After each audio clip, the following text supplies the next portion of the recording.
Glória a Deus. Vamos colocar de pé, fazer um momento de oração. Já vamos estar iniciando mais um estudo da palavra de Deus. Amém? Soberano e eterno Deus, mais uma vez, ó Pai, estamos aqui na Tua presença.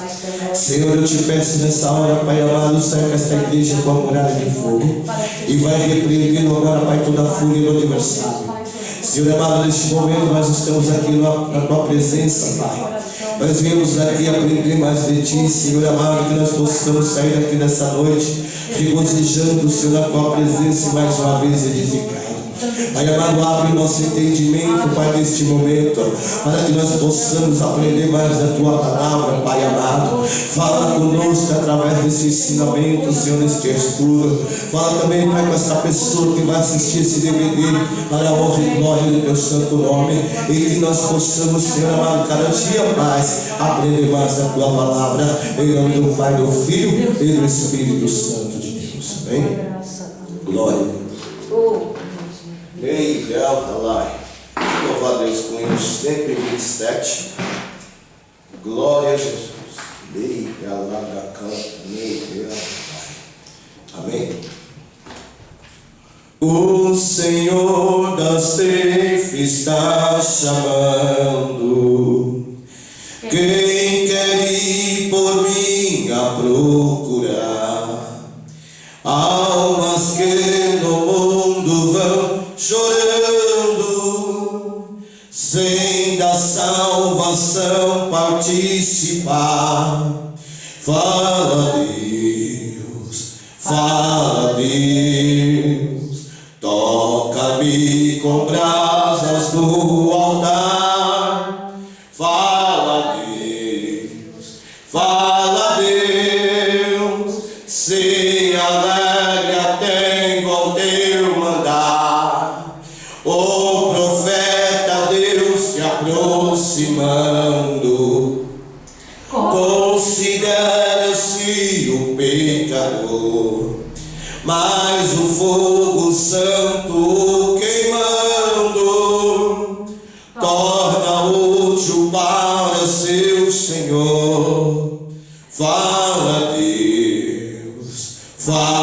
Deus, toca-me com brasas do altar.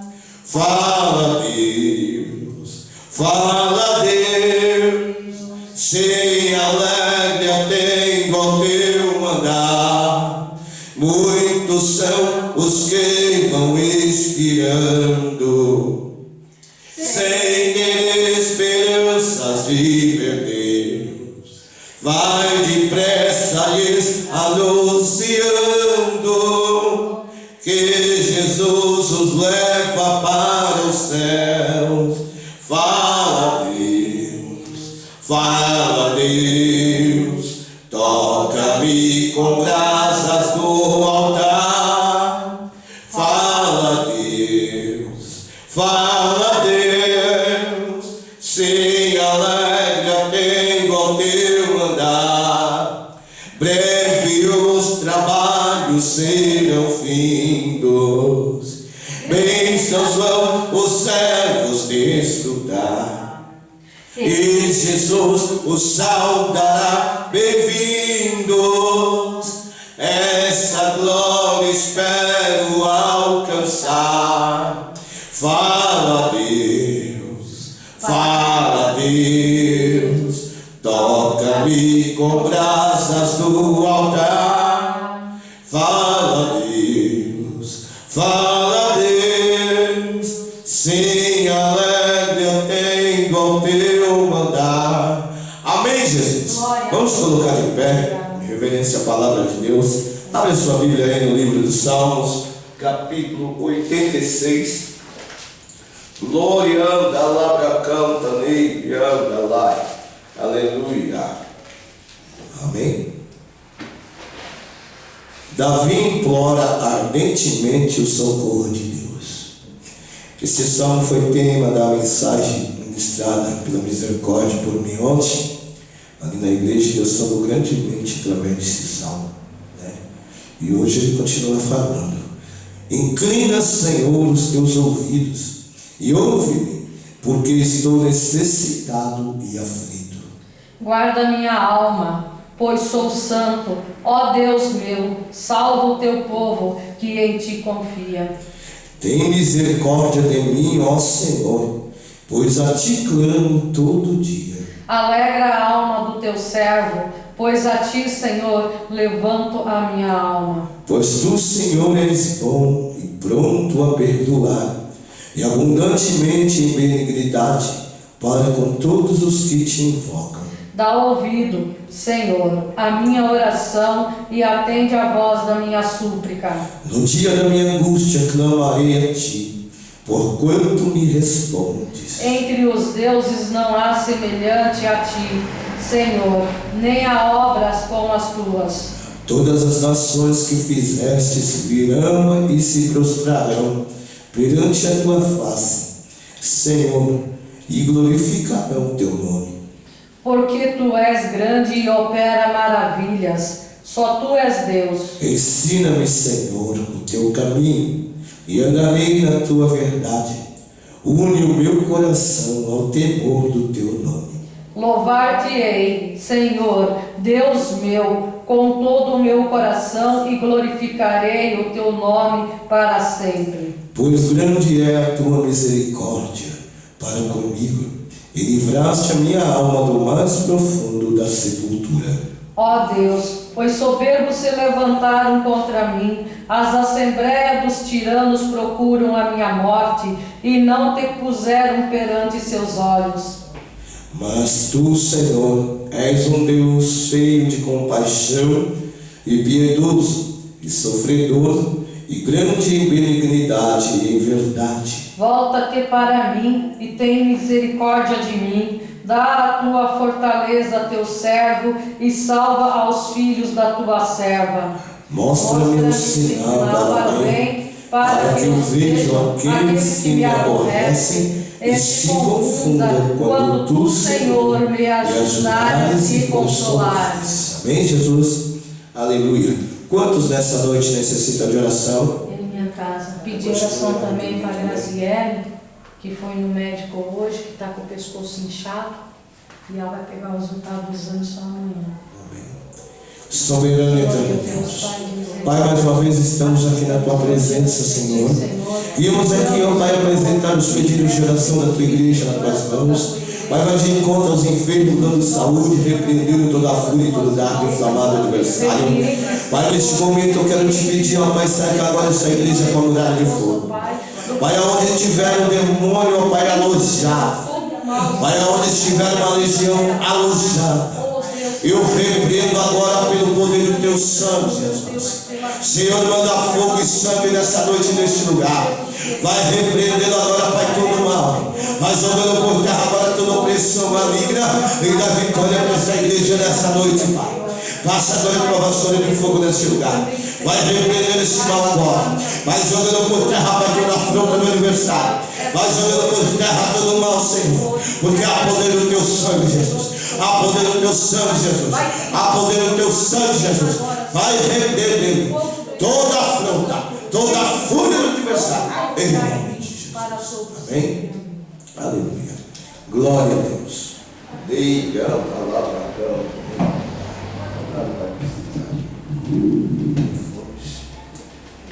Glória a Deus. O tema do estudo hoje é a salvação. Amém? Glória a Deus. Nós estamos usando a palavra de Deus, é claro. Também essa apostila e também um dicionário bíblico. Aleluia. De repente aparecem umas palavras que nós não conhecemos, não é familiarizado, ou alguma dúvida, ainda recorre também ao dicionário. Amém? Aleluia. Glória a Deus. Ensinamento, amado, é muito bom para quê? Para a gente não ser pego muitas vezes de surpresa, despreparado, que nem costuma muitas vezes acontecer com o povo de Deus. Muitas vezes a gente achamos que sabemos alguma coisa, aí vem o testemunha de Jeová nos confrontar, e aí? Como que você vai se defender, se você não aprendeu né? Porque os testemunhos de Jeová, eu admiro muito o jeito deles trabalhar. Não estou falando para você que é fazendo uma apologia a testemunho de Jeová, não. Estou falando que eu admiro, porque eles, antes de mandar um soldado deles no campo, esse soldado estuda durante 4 anos aquela palavra deles. Por que aquela palavra deles? Porque eles até carregam a Bíblia, quando a Bíblia deles é alterada, né? E a Bíblia que nós carregamos diz lá no final que será maldito, né? Aquele que aumentar ou diminuir, e que o Senhor vai derramar sobre ele. Abre aí, no final da Bíblia, Apocalipse, capítulo 22. Então vamos começar, né? Conferir a palavra de Deus, que vai ficar ó. Apocalipse, capítulo 22, versículo 20, diz assim, ó. Vamos lá aqui no 19. E se alguém tirar quaisquer palavras do livro desta profecia, Deus tirará a sua parte da árvore da vida e da cidade santa, que estão escritas neste livro. Aquele que testifica estas coisas diz: certamente cedo vem. Amém? Ora vem, Senhor Jesus. Então quer dizer, Deus tirará a sua parte, né, da árvore da vida, né, e da cidade santa. João termina o livro do Apocalipse com uma advertência sobre a possibilidade de perdermos a nossa parte da árvore da vida e na cidade santa. Evitemos uma atitude descuidada para com este livro, ou qualquer parte das Sagradas Escrituras. Outra atitude a evitar é a de optarmos por crer somente em determinadas partes da revelação de Deus e rejeitarmos outras partes. Não gostamos, e rejeitamos outras partes. Ou o caso de ensinar nossas próprias ideias, como se estas fossem a própria palavra de Deus, como ocorreu no princípio da raça humana na terra. Deixar de cumprir plenamente a palavra de Deus é questão de vida ou morte. Entendeu? Então eu admiro eles porque eles estudam, decoram e aprendem, mas um evangelho deturpado, um evangelho que não condiz com esse. E é comum aos domingos de manhã cedo nós encontrarmos com eles pela rua, cumprindo o que diz a palavra de Deus: ide por todo mundo e pregar o evangelho. Só que eles estão indo de uma maneira equivocada. E nós que achamos que nós estamos na maneira certa, na maneira correta, muitas vezes nós não conhecemos a Bíblia como deveríamos conhecer. Então acabamos o que? Dando ouvido a doutrinas de demônio. A Bíblia chama isso de doutrina de demônio. Quando você ouve uma doutrina que não condiz com a palavra de Deus, mas você acredita que é a palavra de Deus. Então me desculpem, eles estão semeando um evangelho profanado que não condiz com a palavra de Deus. São doutrinas de demônio. Amém? Então vamos aprender de Deus, né? É lógico que Deus deixou aí uma gama de estudiosos na sua palavra, né? Homens de Deus, né? Que Deus revelou para ele algo. Mas, amado, a principal revelação está aqui na Bíblia que eu e você carregamos. A mensagem que foi lida hoje: Davi implora ardentemente o socorro de Deus. Só aqui, amado, já é um estudo tremendo, né? Por que Davi implora ardentemente o socorro de Deus? Porque Davi sabia que somente Deus podia socorrê-lo. Ele era rei, ele podia recorrer a muitas pessoas, mas ele recorreu a Deus. Porque tem momentos na nossa vida que somente Deus pode nos ajudar. Cada um de nós, seres humanos, passamos por esse momento. E aí vamos recorrer ao amigo e não poderá nos ajudar. Então vamos recorrer a Deus. Mas o tema hoje é a salvação. É o tema desse estudo. É um tema que não está sendo muito abordado. Quer saber? Há lugares por aí que hoje não se prega mais a respeito da salvação. Há lugares por aí que no final do culto não se faz mais o apelo. Então quer dizer, a excelência do Evangelho de Cristo está sendo negligenciada, né? Vamos ver aqui o que significa salvação no dicionário. Ó. Vamos começar por aí.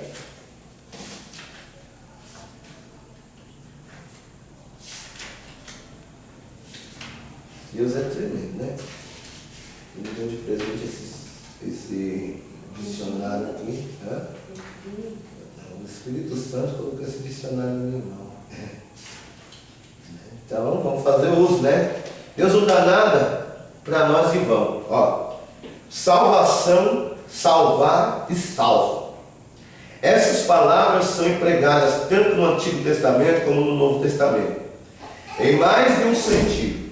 Em muitos lugares a significação é salvar ou ser salvo de algum perigo, o corpo ou a vida, mas no sentido religioso entende-se por aquelas palavras a salvação da alma, havendo direta ou implícita referência à esperança messiânica ou à obra de Jesus Cristo. Deste modo, no Antigo Testamento, salvação e salvar se usam acerca do livramento de um determinado período, como no caso dos israelitas, quando atravessaram o Mar Vermelho, Êxodo capítulo 14, versículo 13 e 30, e no de Jonatas, 1 Samuel capítulo 14, 45, e os mesmos termos são usados a respeito da vida individual e da vida dos animais. Gênesis 12, 12, Josué 6, 25, 1 Reis 18, 5, essas são as referências onde falam de salvação. E semelhantemente, quando se quer exprimir a segurança por motivo de firme livramento, pondo inteira confiança no Senhor, que é a salvação personificada. Salmos 3, capítulo 3, versículo 8, Salmo 35 e 9, 62 e 2, Isaías 12 e 2, Jeremias 33 e 16, Miqueias 7 e 7 e Abacuque 3 e 8 e 18. Este livramento ou segurança é não só nacional, mas também pessoal, havendo em vista aquela redenção relacionada com a esperança messiânica. Nas páginas do Novo Testamento se encontra igualmente em sentido lato a palavra salvar. Numas passagens quer dizer livramento do perigo, mas em muitas outras há referência ao estado de perdão e segurança obtido para o homem por Jesus Cristo. Esta salvação é para o tempo presente e para o futuro, e acha-se em conexão com a fé no Salvador. Quer se trate do imediato alívio do corpo, quer se tenha em vista uma significação mais profunda do termo. E isto é o objeto da livre disposição do Altíssimo, da sua graça. Amém? Então, isso significa salvação. A salvação que nós cremos, que nós recebemos quando nós aceitamos a Jesus como Salvador. A meta desse ensino é que o aluno compreenda a importância da salvação e a obra expiatória de Cristo. Que o aluno possa explicar o que é graça e através dela seja transformado. Que o aluno possa explicar por que o ser humano necessita de salvação. Abra sua Bíblia em João capítulo 3, versículo 16.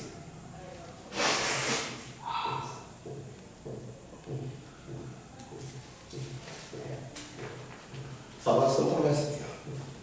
Porque Deus amou o mundo de tal maneira que deu seu Filho unigênito para que todo aquele que nele crê não pereça, mas tenha a vida eterna.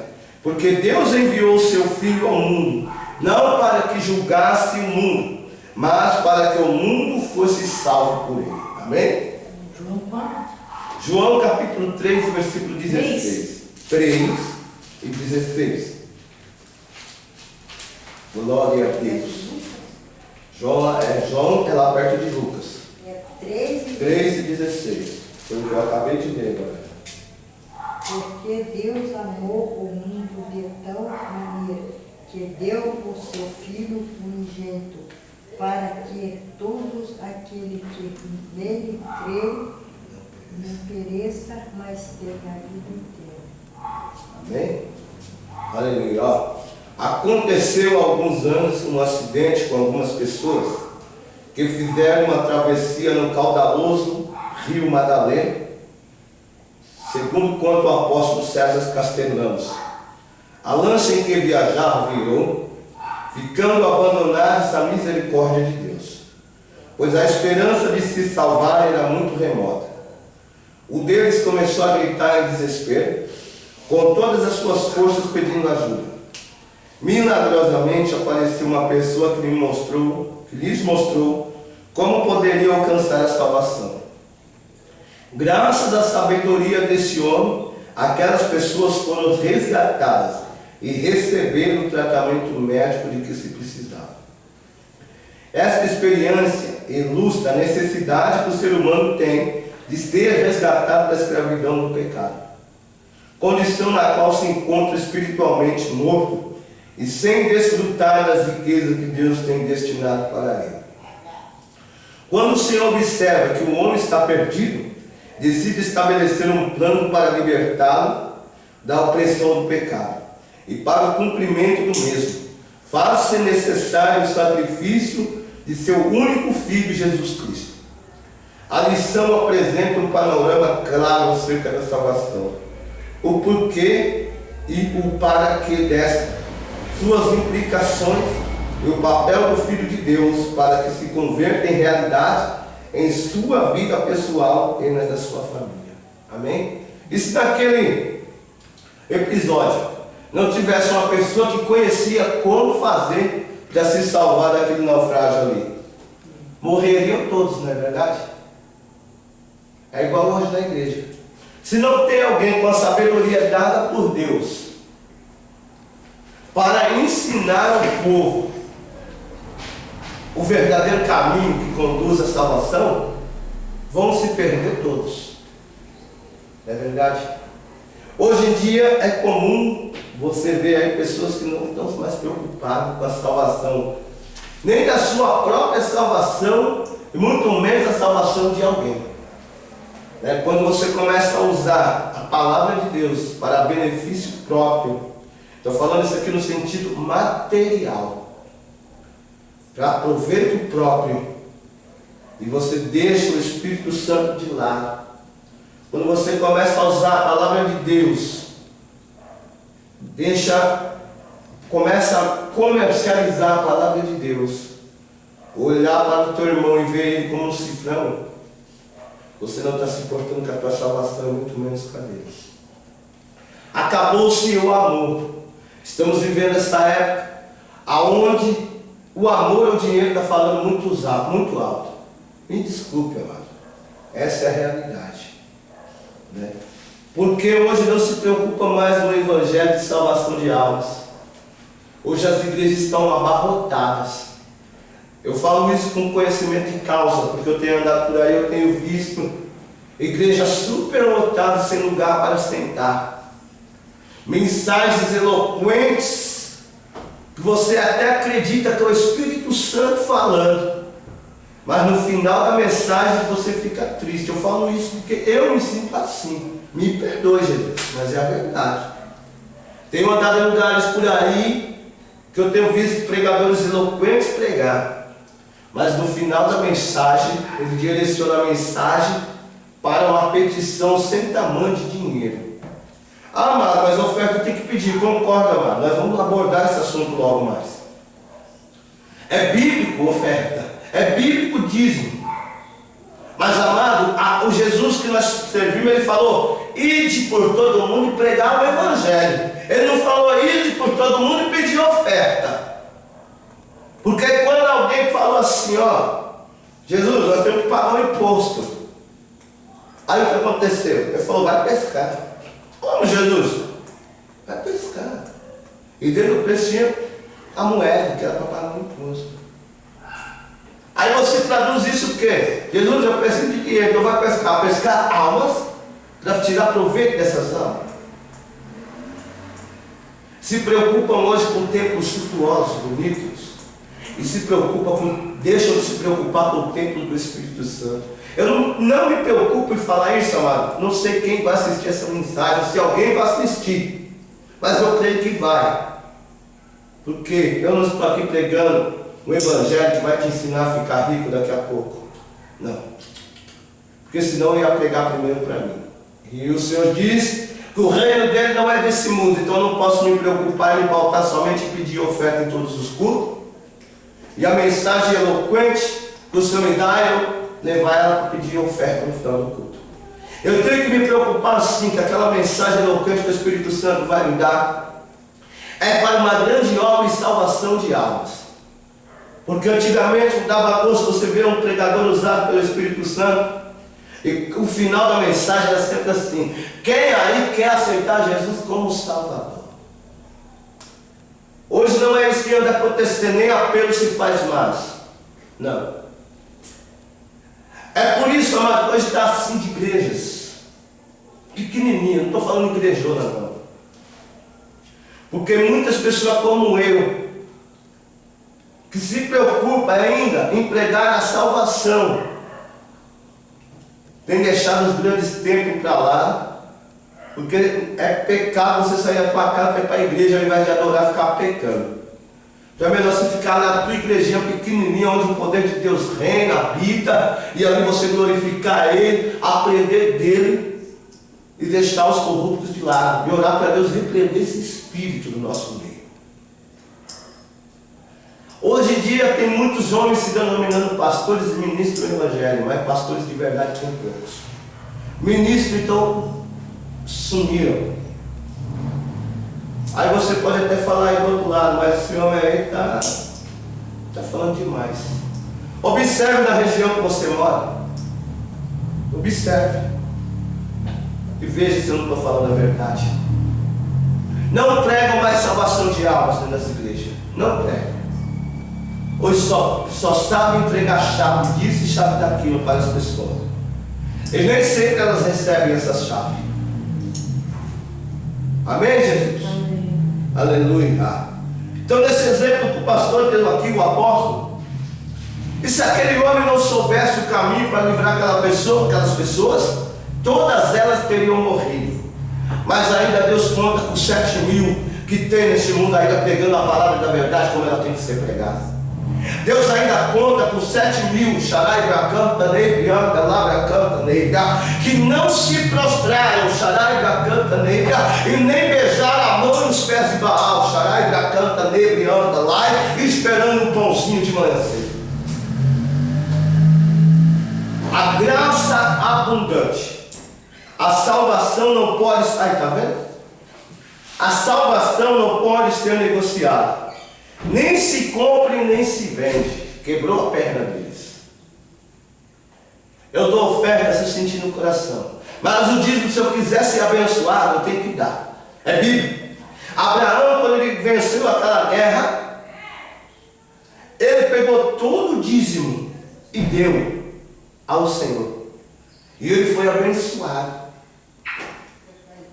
Então quer dizer, se eu quero ser abençoado financeiramente falando, amado, eu não preciso fazer campanha da prosperidade, eu não preciso fazer jejum da prosperidade, eu não preciso fazer nada para ser próspero, desde que eu seja fiel no dízimo e nas ofertas da casa do Senhor. O Senhor, da mesma hora, ele repreende da minha vida o migrador, o devorador e o destruidor. Amém? Leia lá em Efésios capítulo 2, versículo 8 e versículo 9. Glória da labra canta, negra, aleluia. Efésios capítulo 2, versículo 8 e 10.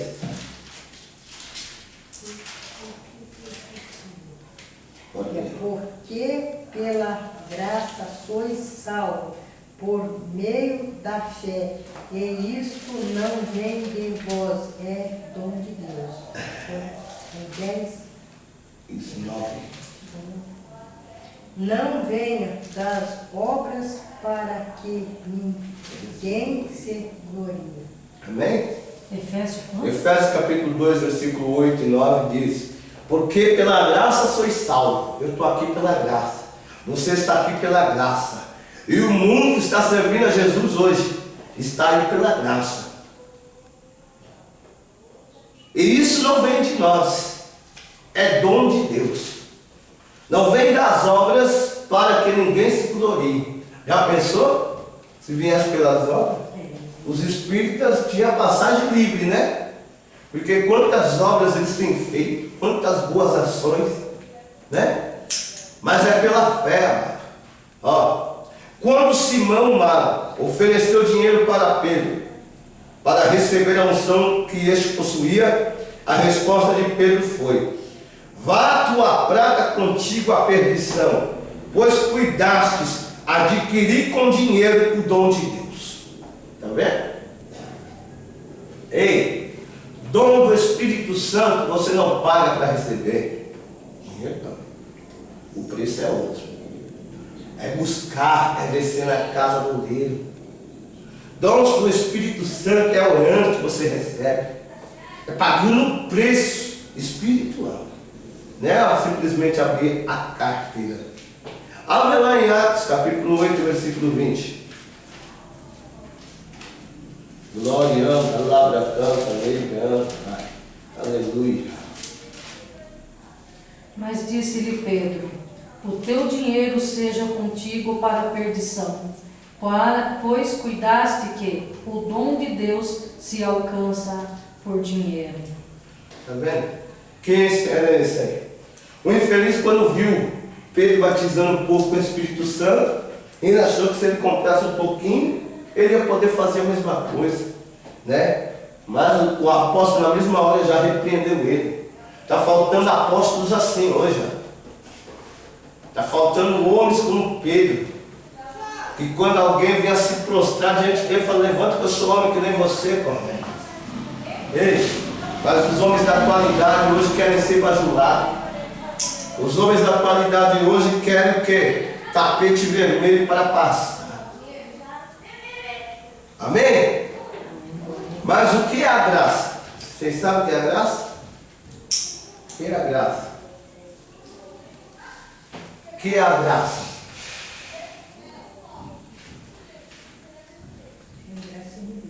É a graça e misericórdia de Deus.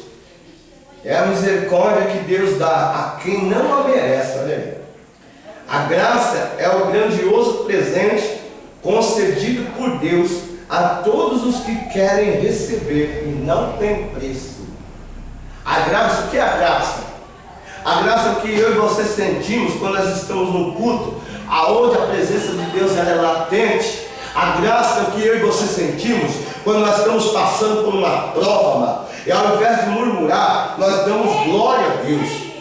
A graça é algo que eu e você sentimos, Nebrião da Labra Canta, que quando nós recebemos uma bênção de Deus, nós ficamos sem palavras, Nebrião da Labra Canta, Negra, e só sabemos de uma coisa: em glorificar o nome do Senhor. Aí eu falo para você outra coisa que está acontecendo no meio das igrejas por aí: não tem mais graça, entendeu?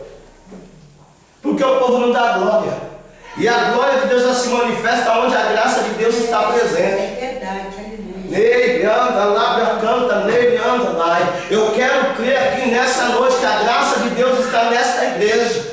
Não adianta eu sair pregando por aí, estimulando o povo a glorificar a Deus, se na igreja na qual eu sou pastor, pela misericórdia, o povo tem a boca amordaçada pelo diabo. Porque o diabo ele tem amordaçado a boca dos crentes para não dar glória a Deus. É por isso que muitas bênçãos estão restidas na minha e na tua vida, porque nós não glorificamos a Deus. Amado, glorificar a Deus na igreja lotada é muito fácil. Eu quero ver você glorificar a Deus, você sozinho no quarto, nebrianda, labra campa, nebrianda, lavar. Glorificar a Deus com 100 mil pessoas te olhando é muito fácil, nebrianda, labra campa, negra. Mas glorificar a Deus quando só está somente o Pai, o Filho, o Espírito Santo na igreja, é isso aí que eu quero ver, nebrianda, labra campa, nebrianda, lá. Tem pessoas que quando aquela multidão abre a boca para dar glória, só que a glória às vezes só sai da boca para fora. A glória tem que vir de dentro. Você tem que sentir a graça de Deus. É Deus tremendo, foi mistério. E como que eu vou dar glória a Deus onde não existe a graça de Deus?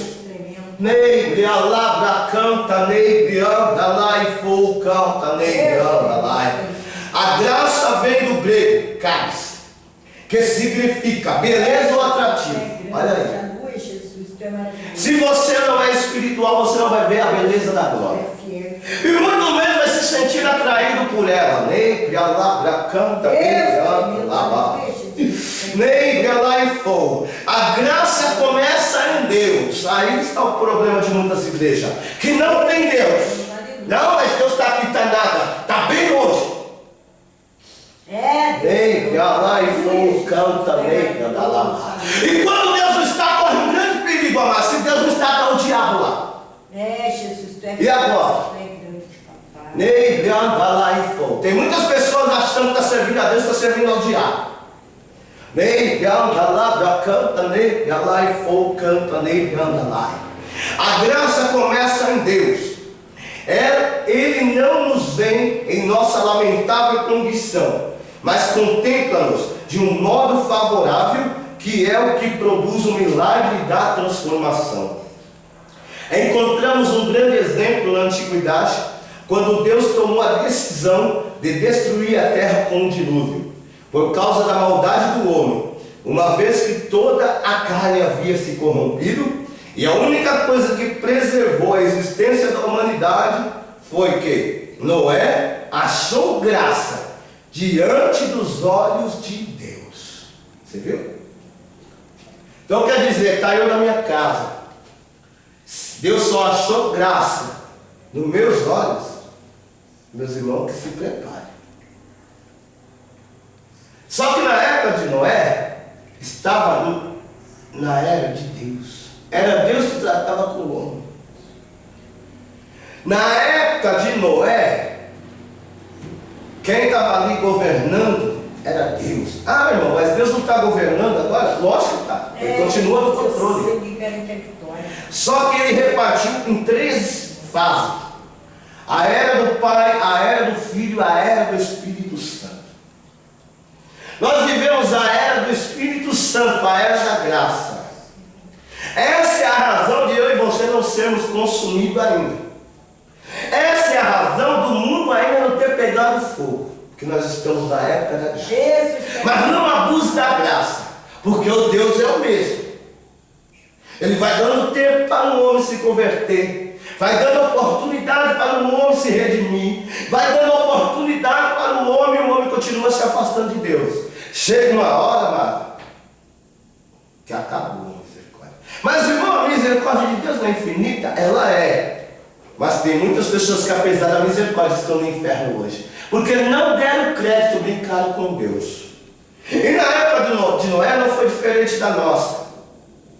Deus achou graça nos olhos de Noé naquela época, e Deus fez um acordo com ele. Abre lá em Gênesis capítulo 6, versículos 5 e 8. Glória a Deus, aleluia. Aleluia. Diz assim: e viu o Senhor que a maldade do homem se multiplicara sobre a terra, e que toda a imaginação dos pensamentos de seu coração era só má continuamente. Então arrependeu-se o Senhor de haver feito um homem sobre a terra, e pesou-lhe em seu coração. 6:8? 6, 5 a 8. 5 e 8. Capítulo 6, versículos 5 a 8. E viu o Senhor que a maldade dos homens se multiplicara sobre a terra, que toda a imaginação dos pensamentos de seu coração era só má continuidade. Então arrependeu-se o Senhor de haver feito o homem sobre a terra, e pesou-lhes o seu coração.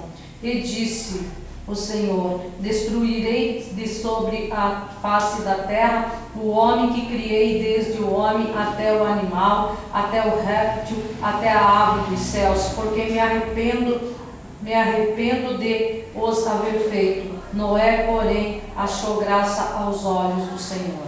Amém? E aí? Aí, como Deus achou graça nos olhos de Noé, Deus fez um acordo com ele, mandou ele preparar uma arca, mandou ele separar os animais, falou para ele falar para sua família: pega sua família e coloca dentro da arca. Só que o povo acharam que Noé estava louco. Como? Porque Noé estava falando de algo que até então não acontecia, que era a chuva. Até então, eles não conheciam o que era tempestade. É igual hoje, nós pregamos, falando que Deus vai destruir essa terra com fogo. Já vai haver um arrebatamento. Nunca aconteceu um arrebatamento? Nunca caiu fogo assim para consumir a terra? Então o homem não crê. Mas nós vemos aqui que a salvação é pela fé. Então eu tenho que crer que isso vai acontecer para me salvar. Né? Ó, a palavra de Deus diz: porquanto pelas obras da lei nenhum homem será justificado diante dele. E aí, que obras da lei são essas? Não matei, Senhor, eu não roubei, não adulterei, honrei meu pai e minha mãe. Isso os ímpios também faz. O homem que não conhece a palavra também faz, e até muitas vezes melhor do que muitos que conhecem. Ó, pois o que veio pela lei é o pleno conhecimento do pecado. Romanos 3:20 diz, abre lá.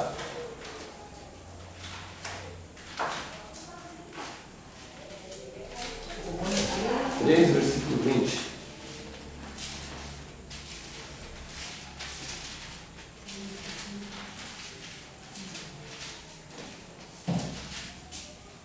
Por isso nenhuma carne será justificada diante deles pelas obras da lei, porque pela lei vem o conhecimento do pecado. Amém?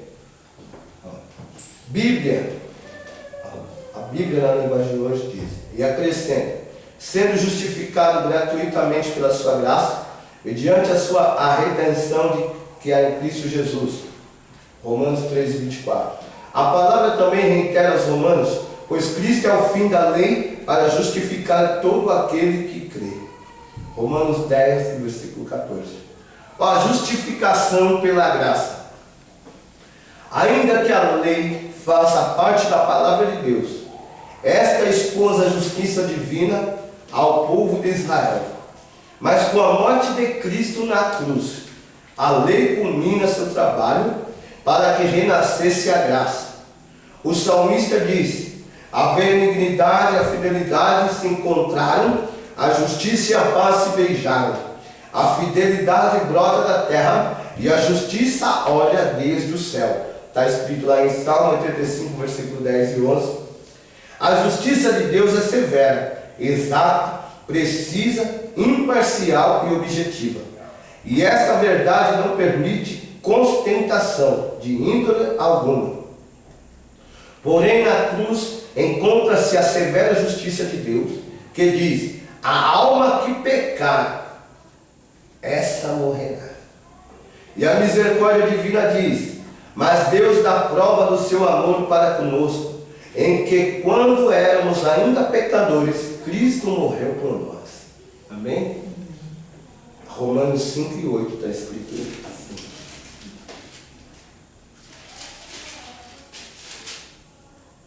Mas Deus prova o seu amor para conosco, em que Cristo morreu por nós, sendo nós ainda pecadores. Deus, em sua justiça, tinha que castigar o pecador. No entanto, em sua misericórdia, preferiu castigar seu próprio filho, para assim poder salvar toda a humanidade, que por si só já estava perdida. Paulo diz: concluímos, pois, que o homem é justificado pela fé sem obras da lei. Romanos 3, 28. Ora, ao que trabalha não se lhe conta a recompensa como dádiva, mas sim como dívida.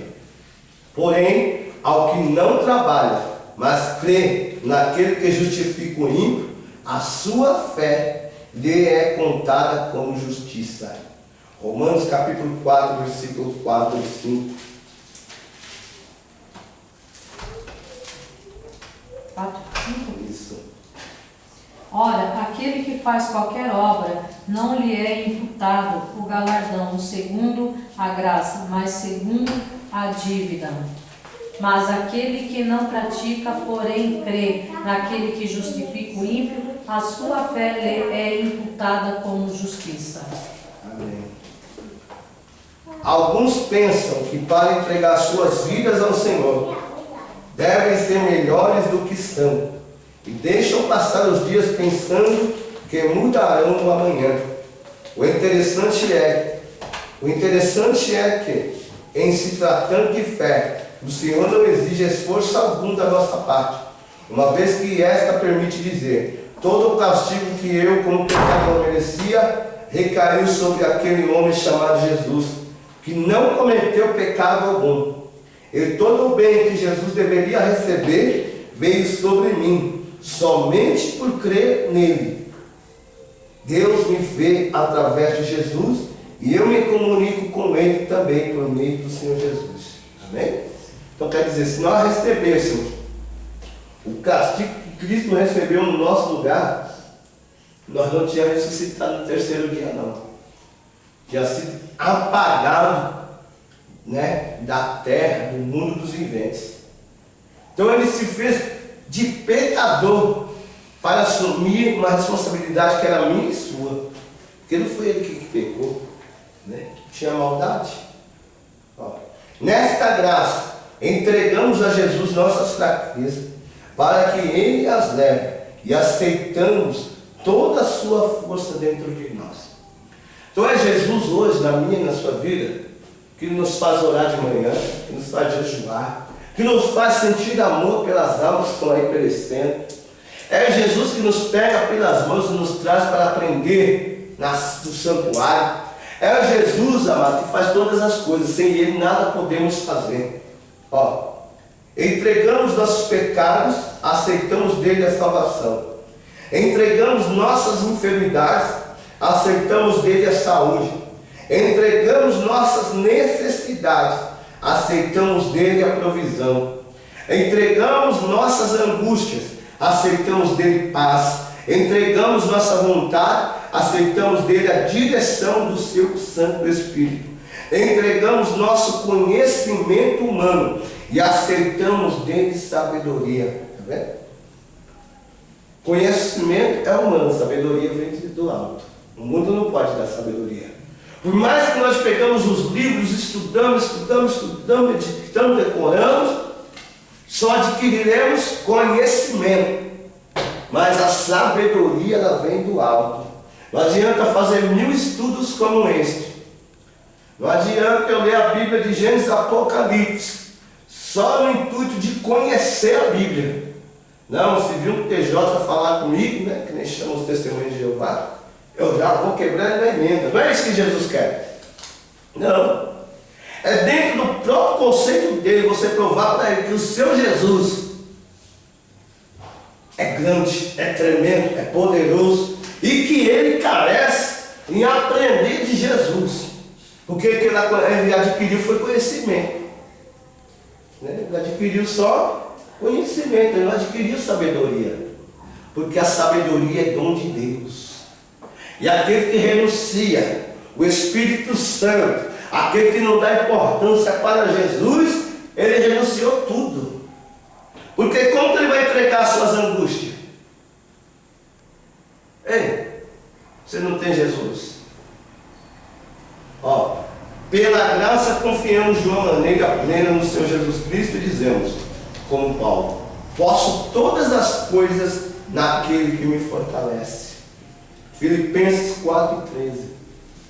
Posso todas as coisas naquele que me fortalece. A graça e o pecado. Paulo diz, a lei, o pecado não está nela, então em mim, por estar vendido à escravidão do pecado, que é o meu dono.